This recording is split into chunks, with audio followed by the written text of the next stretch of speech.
to give you a sense of the scale of the platform, we have billions that log into YouTube every month, and 93% of them say they come to the platform to gather information and knowledge. Hmm. 92% of 18 to 24-year-olds say they come to learn new skills. And the only thing that really connects all of those people all over the world is their intrinsic motivation, their desire to spend their own time learning. It's been deeply motivating for all of us who've been a part of this journey.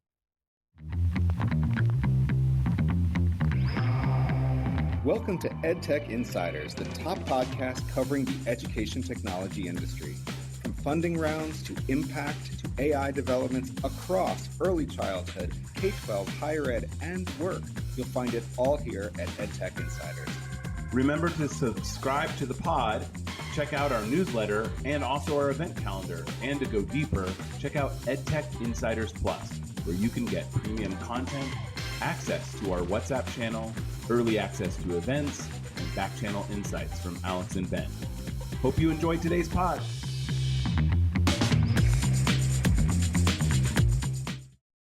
Katie Kurtz, welcome to EdTech Insiders. Thank you for having me. Great to see you, It's Alex and Ben. it's fantastic to see you, and you have had such an incredible career in EdTech. You were at Knewton, you were at Cengage, and now you are at YouTube and the biggest stage in the world. Tell us about your EdTech career. How did you get into it, and what shaped what got you to your current role as the global head of youth and learning? Let's see. I started in the education space in test prep. I was working at the Princeton Review. It was really early days of the internet. I mean, it's painful to say that, but true. Uh, and uh, and even though I wasn't working directly in the test prep space, I've always been in sort of business development and partnerships.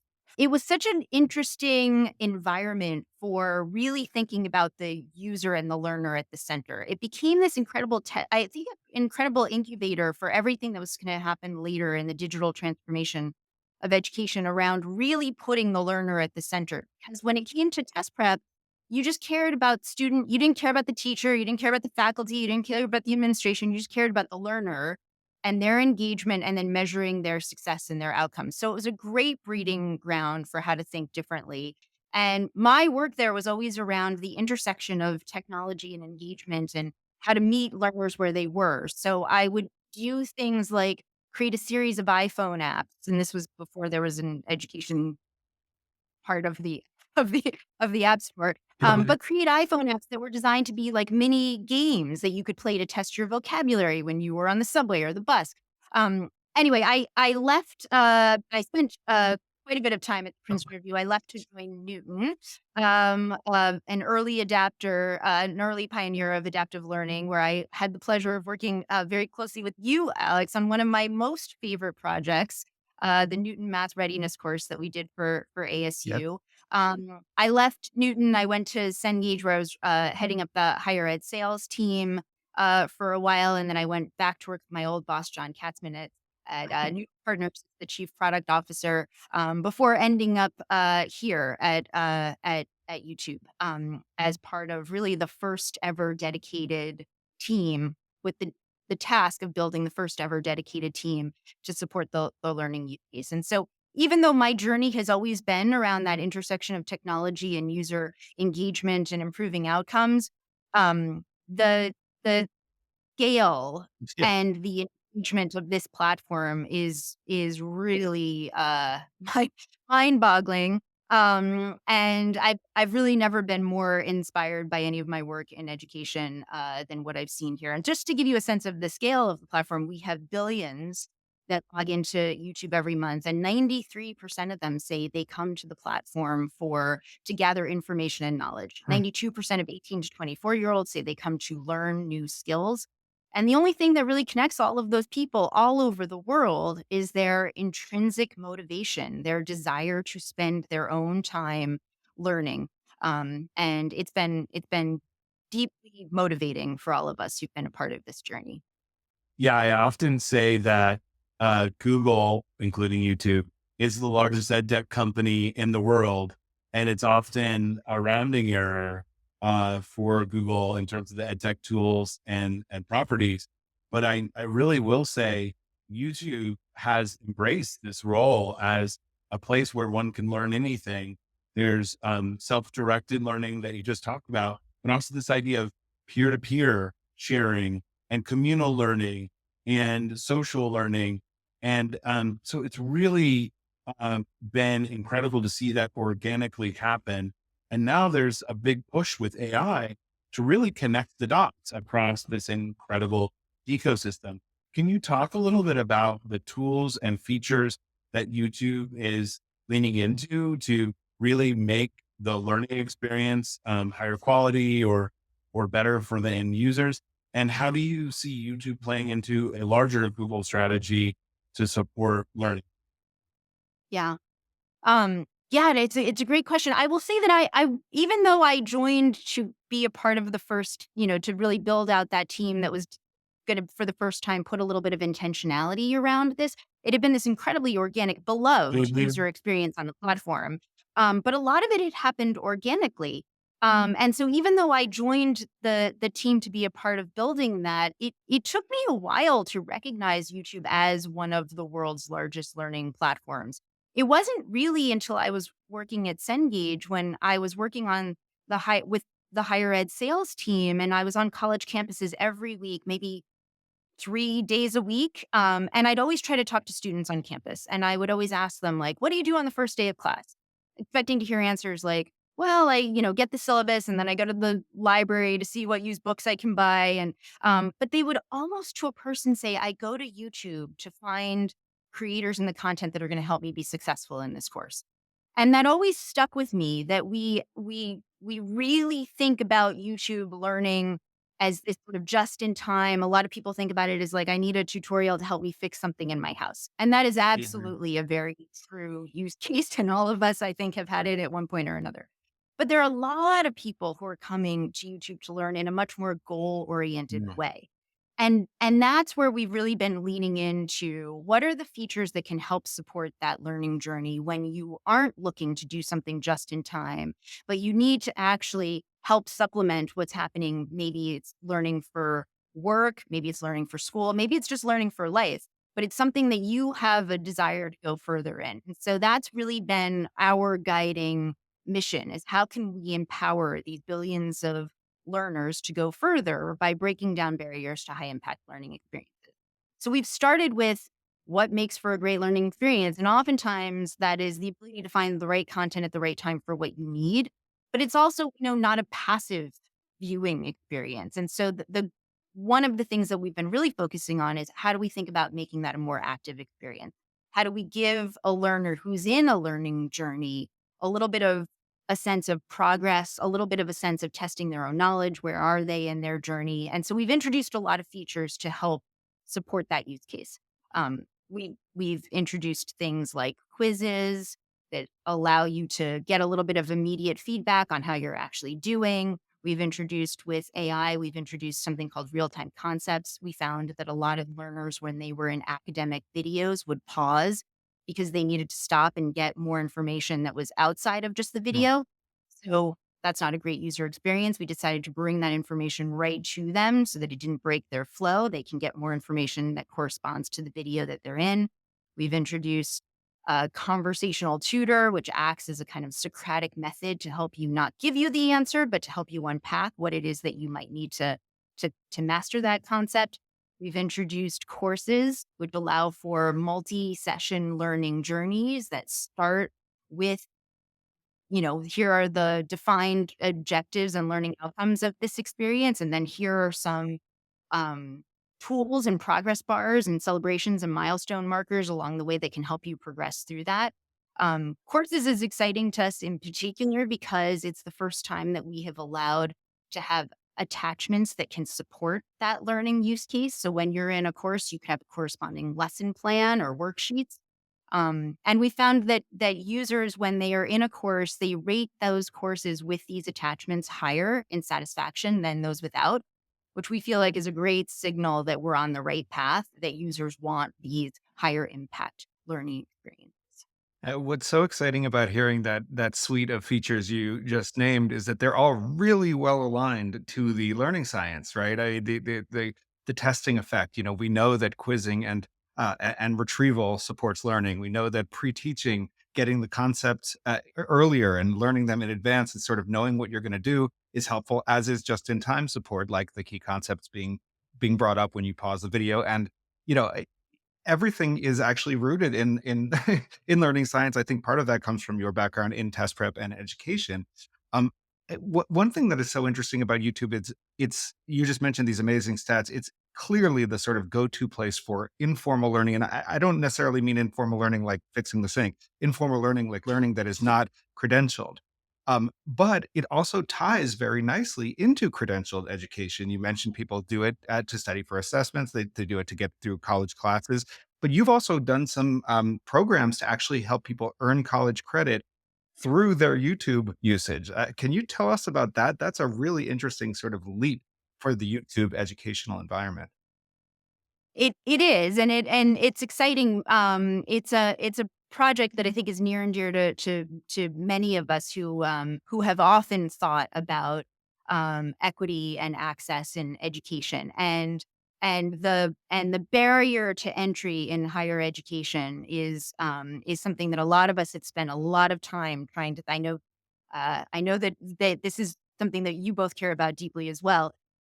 We spend a lot of time trying to figure out how do we see more people successful in that higher education space. And so this study hall partnership is one of these courses on YouTube that we have been talking about. I'd say in many ways it's sort of the one that we think of as a real lighthouse of what is possible. Right. And so I'll just explain just a little bit of what it is. It started in this really kind of wonderful way. We had a conference of a lot of learning creators who all come together. And because I had been in the higher education space for a long time, I invited a lot of old friends and partners from different universities to come and see if they wanted to get a little bit more immersed in the learning, creator ecosystem. And many of them, many of them turned me down and didn't come. But uh, the folks at ASU have a charter that is, they measure themselves on how many people they let in and how many succeed versus how many people they keep out. And so they were very open to this idea of what is happening on YouTube that users love to learn there. So they came, and very serendipitously, some of the folks from ASU ended up sitting next to John Green at lunch. John Green is a very well-known and beloved author, but also the co-founder of Crash Course with his other talented author brother, Hank Green. Crash Course, if you don't know, is one of the most beloved learning channels in the world, not just here in the US. It's 16 million subscribers. It is um, for any high school student, it is an essential tool in their toolkit of how to actually get through high school as a supplement to what they're learning in class. And they were talking about this challenge of the getting to the front door of higher ed and then being able to succeed once you got there. And so they decided to kind of work together on something called Study Hall. Right. And we came into this as a way to help support this effort. Um, and really what Study Hall is a three-part content series, which is a full end-to-end how to think about the first year of college. It starts with How to College, which is the sort of hidden language of college admissions, which if you've grown up in a house of five generations of people who've gone to college, then it is a process that may not be as intimidating to you. But if you haven't, then it is a process that can feel almost Yeah. opaque and very unwelcoming. So it starts with that hidden language of how to Nice. college and also why. What would you hope to get on the other side? The second piece is fast guides to majors and electives, which is once you get there, what will you study and what will that lead to? And what are your interests and your passions and your skills and how do you connect that to a job where you might be fulfilled? And then the third piece, which is where we think a lot of the innovation really lies, is foundational courses. These are first year college courses that were built in partnership with the ASU faculty and with all of the great producers and storytellers at Crash Course. And these are some of the most common first year college courses on campuses across the country, but some of the most gating. So Yeah. think about, you know, college math readiness, intro to human communication. And all the way it works is that all of the video of those online courses lives for free on YouTube. And if you are interested in going further in that experience, then you can pay $25 to access a cohort of fellow students, of ASU faculty member, all of the assessments and projects and assessments that go along with it. And then if you pass that course, the grade you're satisfied, then you can choose to pay for the credit for that course, which is transferable to hundreds of universities around the country. But you don't have to pay that until you are sure that you are confident that you can do the work and you're ready to apply those credits. And we've tried to help, we've tried to help support this by taking that really complex enrollment process that usually is about a 40-page enrollment process. We brought it down to about 7 clicks between YouTube and the Google Classroom in order to get into this environment. We've helped with, streamlining as much of this so that the cost is now 75% less than other college credits typically are. We've introduced things like Google DeepMind's Hallmate, this conversational tutor designed specifically to help you again kind of unpack when you get lost along the way. And it's early days, but we're excited to see that 150 different institutions are embedding this content within their learning management system. And 100 different universities have accepted these credits. Amazing. So it's, I mean, I think of it as like there are thousands of students who have now actually completed their first year college course. And all that that means is a milestone on your higher ed journey, your belief in yourself, your confidence that you can do the work, that you belong. And they never had to uh, apply for financial aid through a FAFSA. They never had to do any of the things that are the barriers along the way that that help kind of hold you back.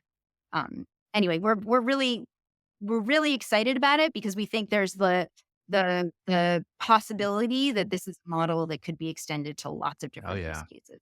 So you're talking about really incredible current use cases and potential use cases where the learner is really driving the experience. And definitely, I can see in higher education so many opportunities. The kind of economics 101 dilemma of how do we give everybody econ 101 in a high quality way and that's scalable. There really doesn't need to be bespoke production of such a course across the world. But another huge user group of YouTube is educators in K-12 classrooms. And for, one of the interesting pieces of your title is youth is called out. And, what we've seen so many times is big tech focusing on adult learning and upskilling use cases, but also YouTube is leaning into educators as a way to reach younger kids. Can you tell us a little bit about how you support educators and the thinking around how educators can benefit most from YouTube learning? Yeah, I think it really crystallized for us during the pandemic when, in January and February of 2020, there were like 300 videos uploaded to all of YouTube with distance learning or remote learning in the title. In March of 2020 alone, it was 23,000. So like we just knew that we knew that the need was profound. And we knew that there was a lot more that we needed to do to support teachers who are, in many ways, the unsung heroes of all of the foundation. And if YouTube video can be so valuable to them and the incredible work that they do, then we wanted to find a way that we could help support that. But it needed to be appropriate the for the formal education space. And so when we thought about that, we really needed to build something that worked for all of the constituents. We needed to build something that worked for teachers, worked for users, but that also worked for creators. And so we created something called the Player for Education, which is a built for purpose video embed player. And we think of it as really, it's meant to be delivered through third party education platforms and apps that are learning management systems that are used around the world, but it is built for purpose for the use case of curating YouTube content within your lesson plans and your homeworks. And we think of it as like addition by subtraction. We've tried to remove all of the things that we think are not appropriate for a classroom experience. So that would be advertising, any kind of distraction at all, links back to YouTube, other videos. But we've tried to keep those features that we think are actually enhance the learning, such as transcripts and playback speed, which are important accessibility tools as well. But we've also created a mechanism to make sure that all of the creators whose content is so valuable to teachers can also be properly monetized for them, because there is a misperception that YouTube content is, sort of OER free content, but it actually is the ads that allow for this flywheel that supports that high quality educational content to be created. So we license it to the third party ecosystem, and all of that revenue goes back to the creators. But we allow the teachers to curate the content that is most valuable to them. And we're again, kind of early days in how we have brought this to market, and we have a number of partners that are innovating around it and thinking about how they can apply assessments and interesting features to help support that experience for teachers. It's a really thoughtful innovation, as anybody who's ever tried to use a YouTube video in a learning environment, and then it ends, and there's all the ads come up, and all the suggested videos next come up, and the student is completely distracted. I know it is such a core use case, like you say, addition by subtraction to make it friendly for an educational environment.